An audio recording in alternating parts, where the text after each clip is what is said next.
বিসমিল্লাহির রহমানির রহিম। মাননীয় সকল সংসদ সদস্যবৃন্দ, গতকাল বিরোধী দলীয় নেতা একটি প্রস্তাব উপস্থাপন করেছিলেন দেশের চলমান পরিস্থিতি নিয়ে।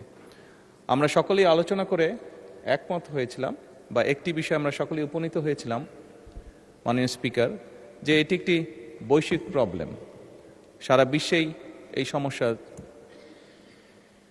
তাপ ছড়িয়ে পড়েছে। মাননীয় বিরোধী দলীয় নেতা ওনার বক্তব্যে বাংলাদেশের এটি যে কনসার্ন সেটি এক্সপ্রেস করেছিলেন উনি, এবং ওনারা প্রস্তাব দিয়েছিলেন ওনাদের পক্ষ থেকে যে ওনাদের কাছে কিছু পরামর্শ আছে।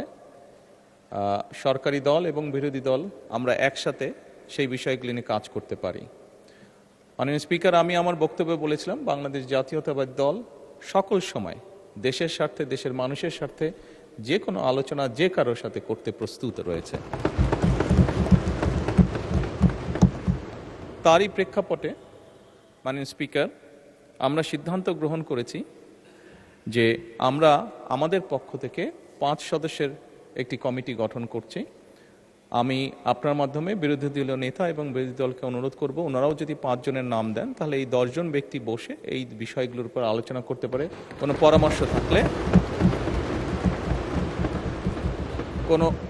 কোনো পরামর্শ থাকলে এই কমিটির মাধ্যমে সেটি সরকারের কাছেও আসলো, এবং সরকার সেটার মধ্যে কোনো বাস্তবতা থাকলে অবশ্যই সেটি কার্যকর করার উদ্যোগ গ্রহণ করবে।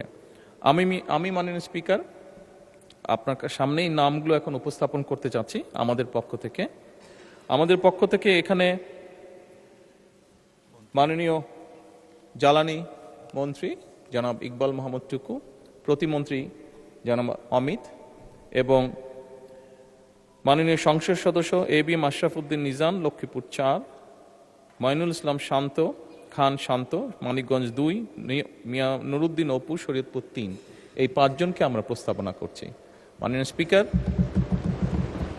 আমি বিরোধী দলীয় নেতাকে অনুরোধ করব ওনাদের পক্ষ থেকে নামগুলো যদি দ্রুত আমাদের কাছে দেন তাহলে এই কমিটি দ্রুত কাজ শুরু করতে পারবে। ধন্যবাদ মাননীয় স্পিকার।